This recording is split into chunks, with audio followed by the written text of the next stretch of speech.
इससे पहले कि ऑडियंस आपसे कुछ क्वेश्चंस पूछे, मेरे माइंड में एक क्वेश्चन आ रहा है, आईएएस में कितने लोग हैं जो हर साल उसके लिए अपीयर करते हैं? 5 से 6 लाख के आसपास। और सीट्स कितनी है? 1000 अप्रोक्सीमेटली। तो जिनका हो जाता है उनके बारे में तो सब बात करते हैं, जिनका नहीं होता है, जिन्होंने पूरी जान लगाई और जिनका नहीं हुआ, उनका क्या होता है? उनके रिश्तेदार उनकी चिंता करते हैं। वो फिर उनकी चिंता करते हैं। मैं आ रहा हूं, मैं आपके क्वेश्चन पे आ रहा हूं। ये पॉइंट इंटरेस्टिंग है, मैं समझना चाहूंगा कैसे। मैं बता रहा हूं। हाँ। मैं दोनों मुद्दों पे बता रहा हूं। हम सब हारने से डरते हैं, और मजेदार बात है कि वो डर हमारी हार की वजह बनता है। 98% केसेस में हारने से क्यों डरते हैं? क्योंकि हम जानते हैं अगर हम हारेंगे तो वो जो पीछे 3 लोग बैठे हैं ना, रिश्तेदार, रिलेटिव्स और फ्रेंड, वो जीने नहीं देंगे। आप जब भी आईएएस की तैयारी करें, पहला अटेम्प्ट आपका सीरियस अटेम्प्ट होना चाहिए। आपने तैयारी किया, बेसिक्स तैयार किए, आपने एडवांस कोर्स तैयार किया, आपने कम से कम मेंस के 1000 आंसर्स लिखे हैं और मिनिमम 10,000 प्रीलिम्स के क्वेश्चंस आप सॉल्व कर चुके हैं, तब आप एग्जाम देने जाइए। सिर्फ एक अटेम्प्ट दीजिए। जिसने भी पहला अटेम्प्ट सीरियस दिया उसको दोबारा तैयारी नहीं करनी पड़ती, रिवीजन करना पड़ता है। भाई आप देखो ना, जितने सारे सेलेक्ट लड़के होते हैं उसमें बहुत सारे नौकरी कर रहे होते हैं, जॉब कर रहे होते हैं। कुछ लोग मुझसे पूछते हैं सर जॉब करते वक्त तैयारी हो सकती है? नहीं, जॉब करते वक्त तैयारी तो नहीं हो सकती, जॉब करते वक्त रिवीजन हो सकता है। 3 hours per day, 4 hours per day. तो मेरी एडवाइस ये है, क्योंकि ये एक बहुत रिस्की खेल है ये। मैं खुद ही बाहर हुआ और फिर मैं कितने लोगों को देखता हूं जो 5-5, 6-6 अटेम्प्ट के बाद बाहर होते हैं। तो जिनको भी इस गेम में शामिल होना है, एक अटेम्प्ट सीरियसली आपका होता है, बहुत अच्छा है। आपको मैक्सिमम रिस्क लेना है तो आप 2 ले लो, उसके बाद आप अपना काम शुरू करो जो आपका सेकंड लाइन थॉट था। कोई लॉयर बनना चाहता है, कोई मेडिकल लाइन में जाना चाहता है, कोई मतलब जो भी आप एंटरप्रेन्योर बनना चाहते हैं आप करो, लेकिन अपने वो रिवीजन वाले 4 आवर बचा के रखो। आपने कितने अटेम्प्ट्स दिए थे सर? 4 अटेम्प्ट्स आपने दिए थे। और आपने कहीं से कोचिंग ली थी, यानी लाखों रुपए दिए थे कोचिंग में? नहीं, तब लाखों नहीं थे, तब हजारों थे। अच्छा, हजारों रुपए आपने खर्च करे थे, और आप एक मिडिल क्लास बैकग्राउंड से थे।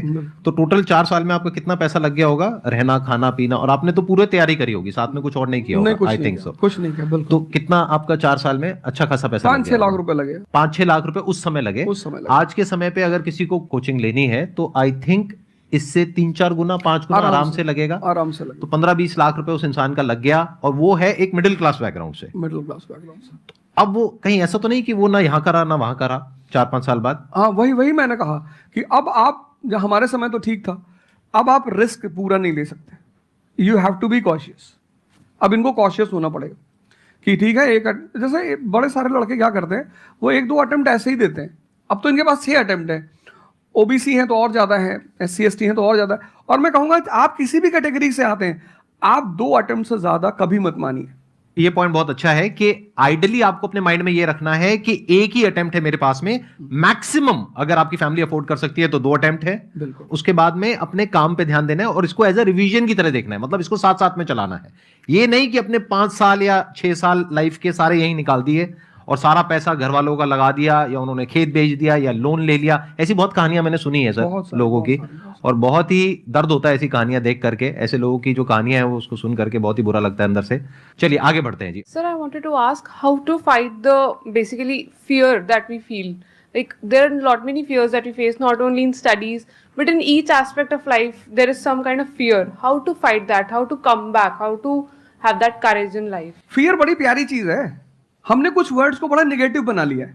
जैसे अब बच्चा है 2 साल का, उसको तो फियर होता नहीं, उसे कुछ पता नहीं, उसने कोबरा देखा, जाके पकड़ लिया। वो तो बाद में घर वालों ने देखा तो पता चला कि भैया कोबरा पकड़ के घूम रहा है।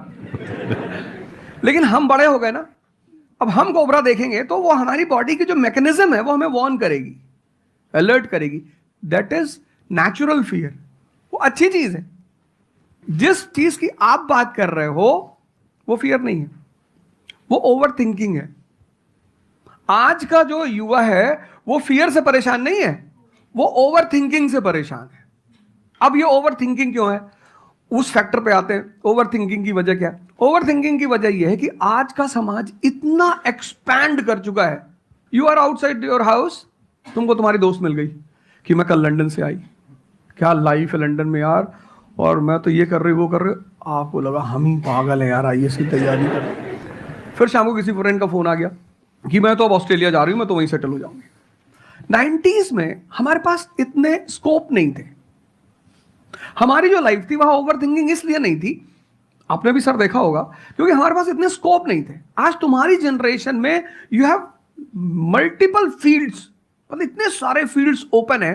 तो जब तुम घूम के चारों तरफ देखते हो और तुम देखते हो कि तुम्हारे ही साथ के लोग बड़ी सारी फील्ड में एक्सेल कर रहे हैं, काम कर रहे हैं, अर्न कर रहे हैं, तो तुम्हारा दिमाग भागना शुरू करता है। फिर क्या होता है, हमारे पेरेंट्स हमसे ज्यादा ओवर थिंकिंग करते हैं, क्योंकि बड़े हमको लेकर कॉशियस होते हैं। हाँ। एक हमने ओवर थिंकिंग की, हम अपना संभाल लें किसी तरह। हम घर के अंदर गए, मम्मी रो रही है कि वो निशा मिली थी, 20 लाख का पैकेज है उसका। दूसरा प्रेशर तुम्हारे ऊपर आ गया। ये जो प्रेशर हम मल्टीपल फेस करते हैं, तो एक तुम्हारा प्रेशर, एक माँ बाप का प्रेशर, पता लगा बुआ जी ने रात में फोन कर